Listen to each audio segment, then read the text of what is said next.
Hello, I'm Preston Tyrrell from Radnor Studio 21 Mainline Television, and welcome to the 2024 Wheels of Wayne. First started in 2012, this is the 10th annual car show here in downtown Wayne.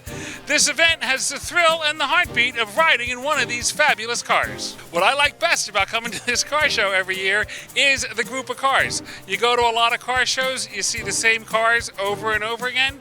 Every year, there's always something new here. So join us as we go around and take a look at the different selections of vehicles this year. So what do we have here? This is a special car. Of all the cars in the show, this is a special one. Tell me why. This is the only Yenko Stinger convertible that was ever built. And it's documented with known provenance from new.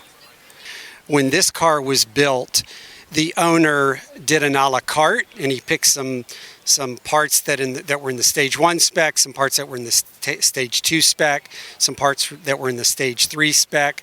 At one point, this had stage 4 parts on it, but when the engine was rebuilt, the stage 4 parts came off. All right. So could we see any of the extra parts if we go back and look in the back? The dual master cylinder was a Yenko option, was a stage 1 option. The wood telescoping steering wheel was I think a stage 1 option or a stage 2 option. The Stuart Warner gauge package was, I think, a stage 2 option. All of the Copo cars were ordered with Saginaw 4-speed transmissions with posi traction, which this one has. All the modifications that this car has gone through are all in-period modifications. With all this performance that it's had done to it and modified, how does it compare to other Yenko cars or other cars of the day? Obviously, it's a push and pancake air-cooled engine, so... Yeah. When the engine was rebuilt 2 years ago, the decision was made for the engine to run well on pump gas. So the compression was held to 9.7 to 1. The stage 3, stage 4 racing engines are running at compressions much higher than that, over 10, but you can't practically run that on only 93 octane fuel. You can try, it's not very particularly a nice drive. What's it 0 to 60? I don't know. Don't know. We're looking at a 1978 Pontiac Gold Edition Trans Am, and there was only 1261 actually produced by GM with the 4-speed Pontiac 400 engine. So it is somewhat of a rare car. The look that I get when I tell this to people that I'm the original owner, my dad signed for this car when I was 19 years of age. I saw it in the paper. There was no internet back then. I saw it in the paper. We went down to South Philly, and I thought he was going to say, "Joe, this car is too much for you. It's too much engine. Wait till you get a house, get married, and all that." And he signed for it. I couldn't believe it. And I drove this car for about 2 or 3 years, took it to school, Westchester, drove it in the snow, everything. And then I put it away and concentrated on fixing the house up. So it sat for years. I took it out on the weekends. Then I had a frame-off restoration about 2009. Damien, what do we have here? This is a 66 Mustang. I actually found it 2 years ago, sitting in a garage in St. David's. It had been sitting since '96, and it's a very long story of tracking down the owner and restoration, and it didn't need a whole lot of restoration. But anyway, I've been driving it for about 1.5 years now, and it's been a lot of fun. The best thing about it is that I found it, and it was a rescue. It literally was a barn find right here in Radnor Township in St. David's. That makes it a hell of a lot of fun. And anytime you're behind the wheel, you think, this thing could still be sitting there if it were not for finding it. This is the Wheel of Wayne. It is the Wheel of Wayne. This is it. Point blank. What are we sitting here next to? 87 Grand National. I bought it in 91. So you've had it for a very long time. Yes. I do have other muscle cars, and it's a very comfortable big car ride.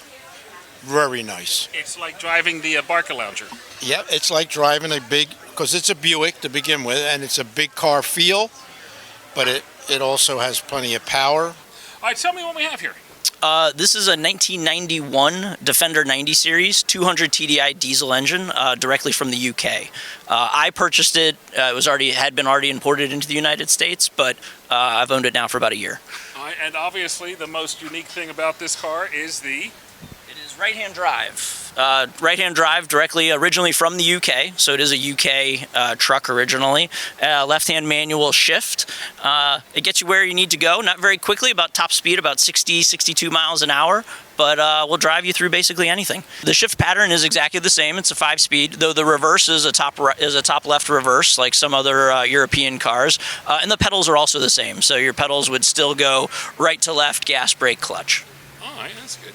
How does it do in off-road? And it hasn't met anything it can't handle yet. I've spent the last year sort of working on it and getting it back up to good driving speed. I'll be honest, I haven't taken it out in the trails yet in the Poconos. It's on my list to do, but we do regularly take it on the beach at the Jersey Shore, and it's plowed right through the sand, no problem. Mason, what do we have here? This is my 71 Cadillac Coupe de Ville. I bought it. It's actually a one-owner car before me. It was the guy's dad's, and he got it in the will, and he just didn't want it, so I bought it off of him for $6K. It's been repainted.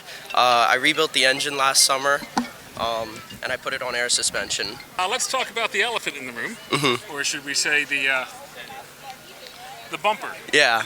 I'm going to school in Oklahoma, and when I was in Oklahoma, I went into a taxidermy shop. I saw those horns and I was like, I complete the look, get it like Boss Hog. I've just always had a thing for cars, and kind of self-taught. Me and my neighbor, he showed me the ways. Right now I'm a Chevy mechanic, looking to stay in the industry for sure. Natalie, what are we looking at here? We're looking at a 1975 Monte Carlo. Original? Original. I love the little, texture paint you have here on the side. Well, we call that patina. So how long have you owned this? 10 years now, but we're only the second owner. So my husband knows the original owner, and it was kept by a little old lady seriously in her garage. Actually, because the original owner knew my husband in the car business, and she wanted it to be owned by someone who loved cars as much as her husband did. All right. What do we got here, Greg? We got a Dodge Hellcat Red Eye, wide body, 797 horsepower. Fast, stock, all stock, factory. Sounds nice. Actually, I love the interior. It's spacious. Like for me being a bigger guy, I got all the room in the world, and you go around turns, the seats hold you in place, and the wide tires hold you on the road, and it's just fast and loud. All right, what are we looking at here, Rick? We have a 69 Z28 Camaro, numbers matching original car. Yeah, it was a race car for most of its life. The odometer reads like 25,000 miles on it. It needed some work. The motor obviously was taken out and other motors put in. So the motor that was in there is original, so I had to rebuild all that. And I rebuilt it, touched everything. All right, what do we have here, Paul? Tell me about it. We have a custom 1971 Chevy El Camino. The car has a 496 cubic inch big block Chevrolet engine, 4-speed manual transmission, 373 gears for the rear axle, custom paint job, custom suspension. Car is just a lot of fun to drive. The engine's very, very solid, very strong. Runs great, doesn't run hot, doesn't overheat. Car is very well put together. We have a 1972 Oldsmobile Cutlass Supreme. I bought it back in 2010. Cutlass Supreme has a 455 cubic inch engine, running compression about 8.5 to 1, so about a stock 270 horsepower. So pretty much all original. It's not the original color though. This color is gunmetal gray. It was not an Oldsmobile color of that year, but it was a GM color of that year. The previous owner, the original color was a sea green color. But the guy that I had purchased this off of, this was his favorite color, and that's how he did up the car. And this is my 1965 Pontiac Catalina 2+2. And what makes it the 2+2? The 2 seats, and there's one other thing that it's got 3 carburetors, so I don't know why they call it the 2+2. I just know 2 of them are the seats. I looked for this car. I was thinking about a GTO, and this is the granddaddy of the GTO. It's the bigger version, and you know, you don't see you see GTOs at every car show, almost. So I wanted something that was a little bit different, that stands out. You know, I saw this. It took me 10 years to find it. One in this condition, and I found it in Chicago. And, you know, 3 minutes after I saw it online, I owned it. We have a 1954 3100 Chevy pickup. I think it was restored about 30 years ago. I bought it from my son-in-law's father about 15 years ago. It's pretty stock, except for the interior, 235 cubic inch with a 4-speed. I can't imagine many options for this car back in the day, so I guess, you know, it came... Yeah, this is basic. This is a basic trim level because when you upgraded, it would have 5 windows. Would have wraparound windows, yeah. Yeah, and so this was a work truck back in the day. If you want to tell me your name and then spell it, so when they're doing the graphic... It's Alan Epps. Epps Plumbing, third generation plumber in the Wayne area. My father started the company. I took it over, and my son's in business also. So it's a 1953 panel truck, GMC panel truck. And your father used this as No. Okay. No. I went to Hershey, fell in love with it, and brought it home, and it's a parade truck. So it's just a way to get the name out there and you know, have fun. I understand this is your last Wheels of Wayne as the president of the Rotary. Yes, it is. So you're stepping down. Yes, I've been president for 2 years, and prior to that I was treasurer for the club for 2 years.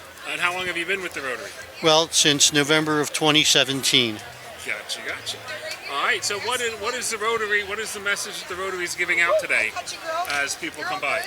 Well, we're a service organization, and we're very much involved with the community.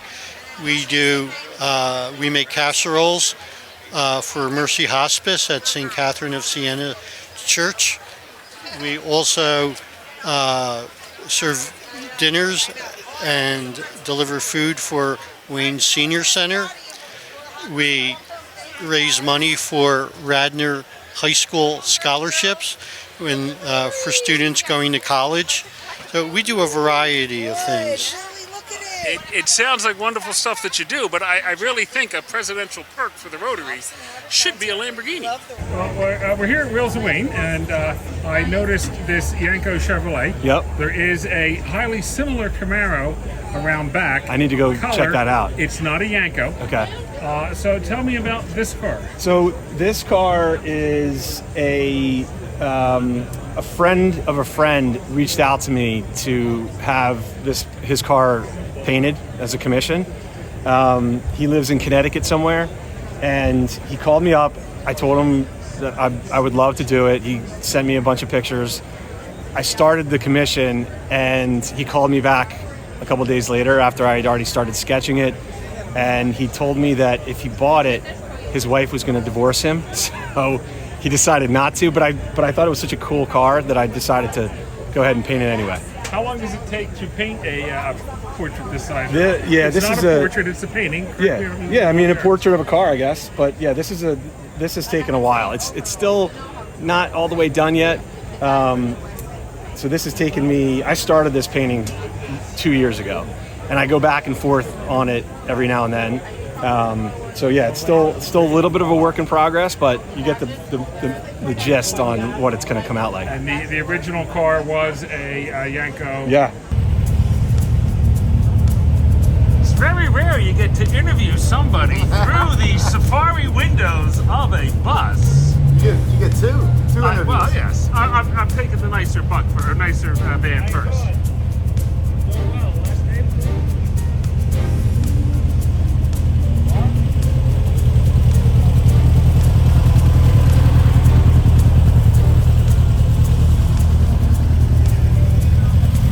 Not that often you get to interview somebody through the safari window of a bus. Yes.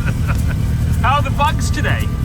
Not bad. You got to have sunglasses with the safari windows. Yeah, haven't swallowed anything poisonous or bad yet? No, just his exhaust. Yeah, well, it's fine. Yeah.